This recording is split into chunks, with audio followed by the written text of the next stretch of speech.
Hello, people of Earth. Sara here. It's been a little while. I just wanted to show my face, check in, show you guys I'm still alive, still here, still kicking, and just wanted to share a message with my people, whoever is seeing this. You are my people. We are people. But I have very much been on my own personal process the past few weeks.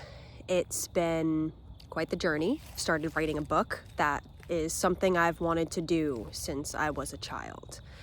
But through all of this, there has very much been the shattering and the stripping down of the I in I am, the ego. So the ego self is a part of us, and if you're on the spiritual path, if you are into psychedelics, are just on this journey of awakening and coming to know thyself, you have definitely heard of the term ego death. And what I have really seen ego death to be is kind of the disillusion and the disidentification with the separate self. Now, what does that mean? So to me, the separate self is the ego. It's the part of us that is identified with being separate, that is identified with being part of the whole, but an individual within this whole. It is the part of us that is largely rooted in the mind, which is the only aspect of ourself that is deeply rooted in separation. Oh, we've got a little chickadee literally landed right there and said, hey. Oh, bye, friend. Oh, beautiful.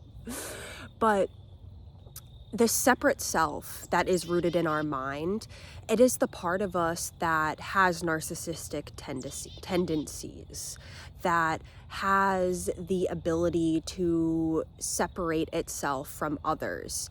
It sees itself as more than, less than, better than, weaker than others. And this is a necessary and a vital part of being a human, because I feel like that's part of why we come here to the physical plane, is to experience ourselves as separate from the whole. Because when we're in the spirit world, everything is connected. You are merged with source, God, spirit, whatever you want to call it. And there is no separation. Whatever one aspect of source is feeling, you are also feeling, because you are them and they are you. And now this is also an aspect of the human experience. The more you do awaken, you see that those you separate yourself from are actually you. Like I said, you are me and I am you. All things are interconnected at our core.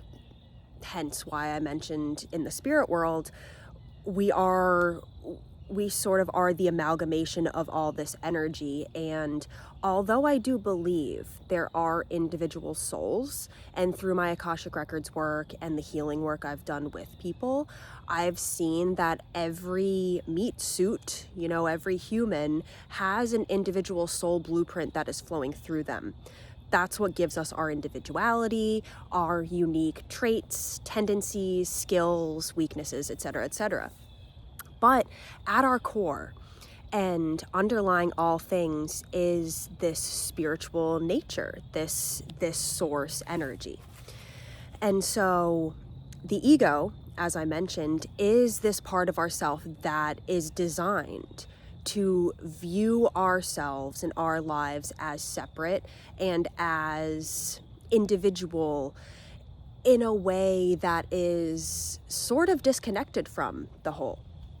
And that's where you get a lot of narcissistic tendencies, demonic, evil beings who are so in the ego and so in control and power and manipulation of others to get the needs met. You have all of that, as a result of separation.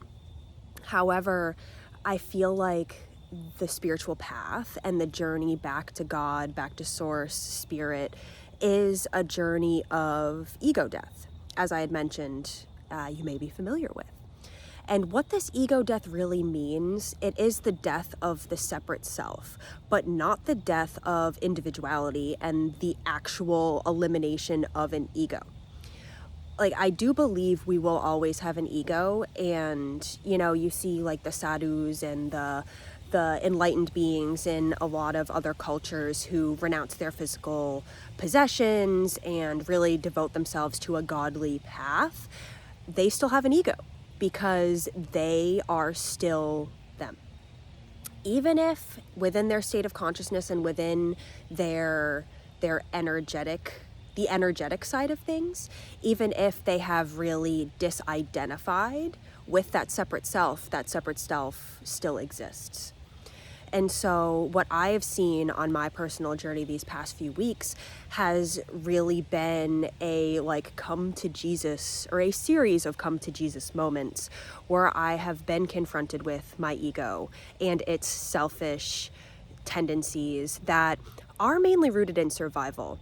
And what has helped me a lot, especially when dealing with, throughout my life, when dealing with very narcissistic people who are very much in their ego, inflated egos, selfishness, that stuff, I've really been able to, heal and honor these individuals by seeing that they are just deeply rooted in survival, trying to get their needs met, and the only way that they really know how to with the level of consciousness that they have. And so that doesn't mean to make excuses for narcissistic behavior or selfishness, but it can really help one to see that what guides this behavior is deeply rooted survival mechanisms, fear, and usually a lot of childhood trauma that stems from needs not being met. Now, this doesn't mean that maybe you were starved as a child and whatever, because that is one need, but our needs can also be in the form of attention, in the form of doing things that we actually like and that fulfill us, even if other people think it's weird or don't like it. Those are our needs. And if our needs are not met in one way or another, we can usually slip into some narcissistic or selfish or inflated egoic tendencies to get those needs met. And so I've really been faced with all the ways that my ego has been running the show, the ways that my ego has been trying to control things, whether it's other people, whether it's environments, situations, to get my needs met. And I started my day today. I just opened my Gene Keys book, which I do often, and I opened to Gene Key 40, which is... I don't remember what the shadow is, but it is the city of divine will. And many of the shadows in this 40th gene key relate to our needs not being met and sort of what happens to the human being when that happens, or when the needs aren't met. And reading this gene key, if you study the gene keys, definitely, and you're resonating with this message, definitely go check out the 40th gene key if you want to go deeper into it. But what I've really seen is that on an unconscious level, so this hasn't really been in the forefront of my awareness, it's been very much running behind the scenes, where I have been deeply rooted in ego within my solar plexus center, trying to control and manipulate the external world, the beings in it, the structures in it, environments, in order to bring myself a sense of ease and comfort and to meet my needs. And this has been deeply unsettling and uncomfortable to face off with, because not all of us want to see the ways in which we may be hurting ourselves or hurting others as a false way of trying to get what we want or get what we need.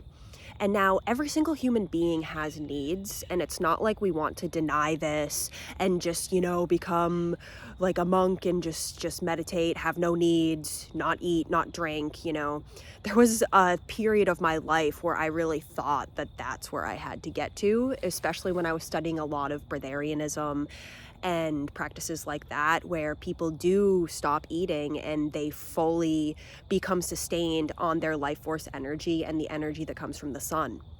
But I am not a breatharian. That is not my path. I freaking love food, like never. But I really saw that there was this like self-betrayal because I didn't know how to meet my own needs. Because as a kid, I always felt overly responsible for other people's emotions, needs, etc., etc.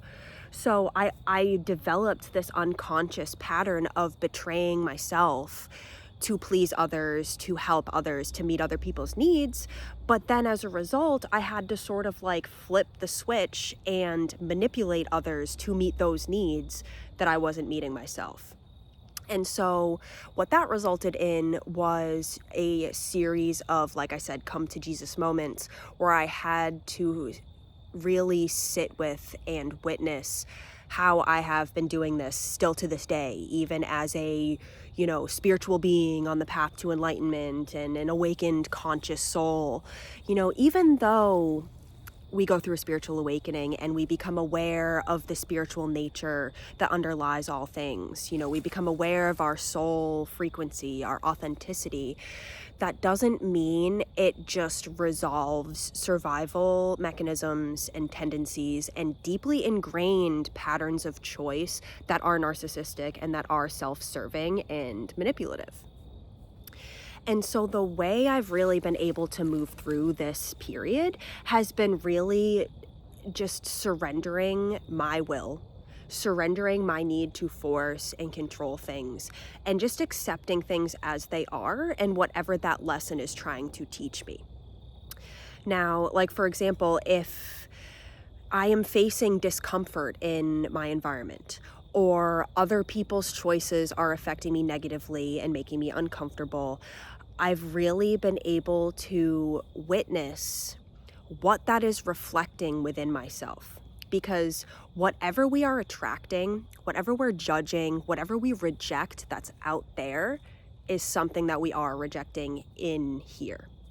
Whether that's the fact that we have needs. Like, I feel like one of these things I've had to face is that I've hated being human, and I've hated the fact that I have needs, and I've wanted to just go back to being this etheric soul, spirit guide, floating around in the ethers, just one with all things. That's been a thing that has followed me throughout this entire incarnation. And that's not why I'm here. That's not why any of us are here. We all have a body for a reason.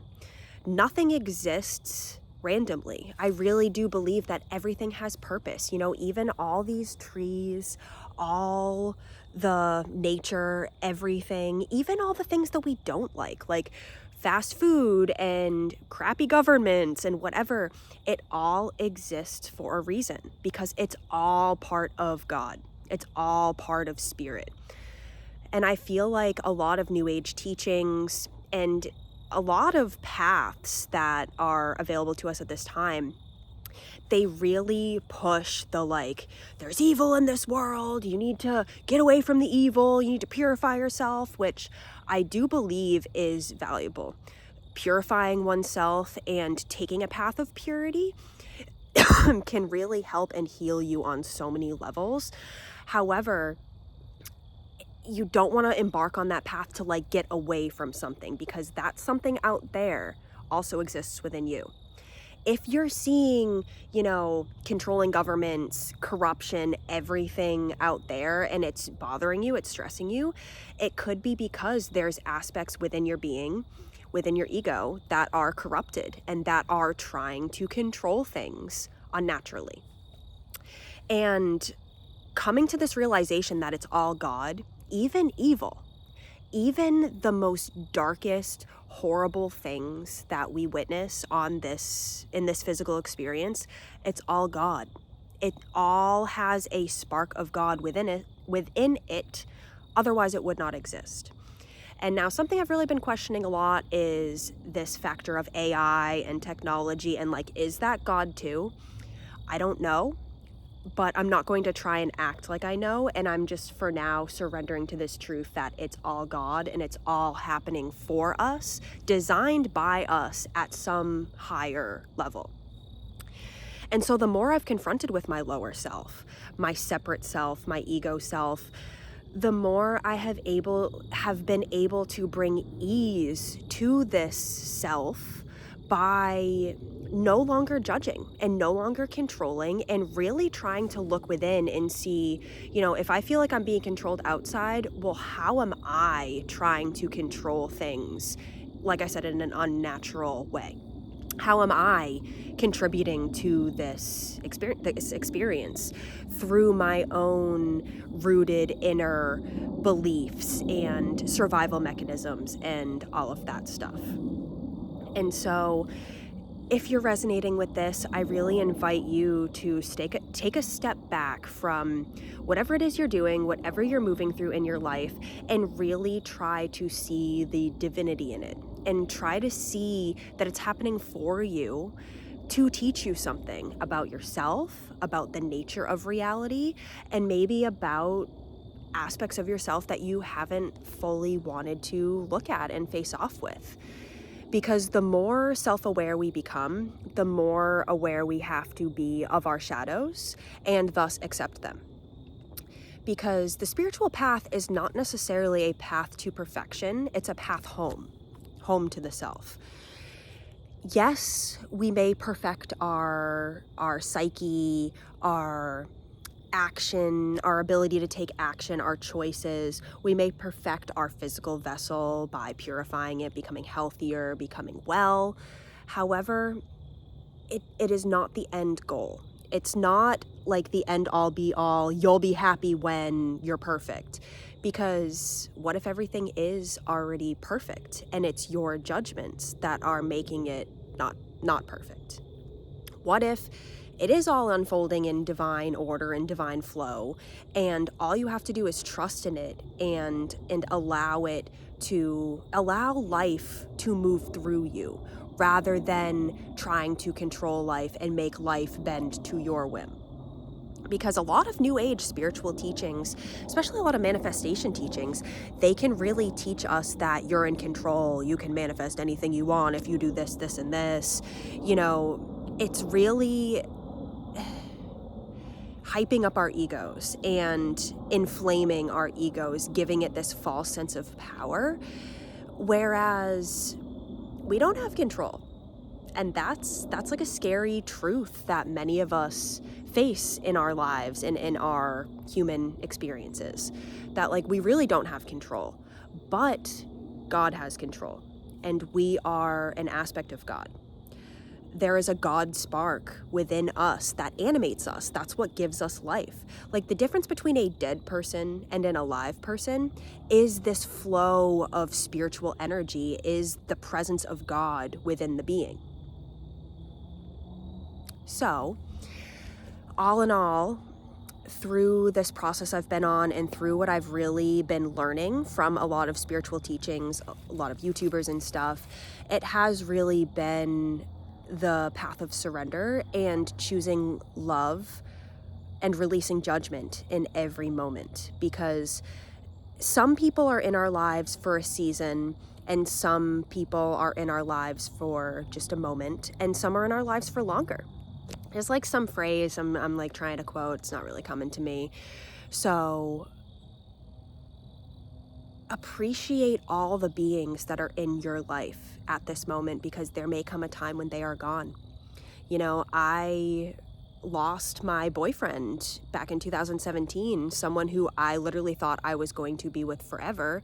And then in an instant, that human being was gone. He burned up in an accident. He was trapped under the motorcycle that, in the crash that we were in together, and he disintegrated back into spirit, back to the earth. And I never thought that would happen. And there is a part of me that still wishes that I appreciated those moments that I had with him fully and was just present more. And the transition that I'm moving through now in my life, the thing that has shifted me out of judgment the most and into just presence and acceptance has been appreciating everything, because nothing is permanent. The nature of life and existence is impermanence. The only constant is change. So sometimes the people that we just assume are going to be with us forever, one day we may wake up and they will be gone. And that is a difficult truth to accept, a tough pill to swallow for myself and for many others. And I feel like that's why I tend to try to control things, because of my fear of this impermanence. Like trying to make things permanent, even though that's impossible and that defies the laws of nature. Like if you look at these sticks and all of the pine needles and the leaves on the ground, it's fall in New England. It looks friggin' beautiful. But all this is decaying. Like all of this stick, even though it may be here for like 10, 20 years, doing its thing, decaying, maybe not that long, but eventually that stick is going to dissolve back into the earth. And all these leaves, you don't wake up in the spring and see all the leaves, still there in the exact same spot where we left them. No, they decay and rot and return to the earth to be replenished and to come back again in the spring as new leaves. So the more we can accept and honor the impermanence of life, the more we can move through these massive changes, especially if they have to do with going your separate ways from someone, or moving away, or whatever changes are in front of us. Just accept it and appreciate it for what it is there to teach you, and for the good that those experiences has brought you. We talked about a lot of things in this episode of my YouTube channel, and I'm just really grateful to reconnect with you guys, because I've very much been on this internal journey the past few weeks and haven't posted very much, but this is something that I am very passionate about. I love sharing stories. I love sharing wisdom from my experiences, and YouTube has helped me more than I can even explain. It has saved my life and changed my life through hearing other people talking about their experiences and sharing their wisdom codes. It's saved my life more times than I can, mention. So it is my intention to deliver a little wisdom to whoever's tuning into this today, authentically and presently, and yeah. So I just want to tune into my heart and see if there's any final messages that want to come through.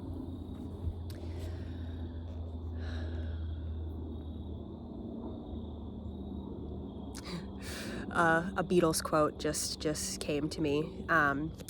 It's only love and that is all. Why do I feel the way I do? It's only love and that is all. But it's so hard loving you. And what that says is it's all love. The good, the bad, the beautiful, and the ugly. It's all love. It's all God. So, yeah, I guess we'll leave it at that. I'm sending you guys so much love. I hope you are enjoying life and moving through your human experience with joy, with grace, acceptance, and persistence. Because it ain't easy. It don't come easy, but it's worth it. So, much love. Peace out. And I almost flipped you guys off, sorry. Namaste.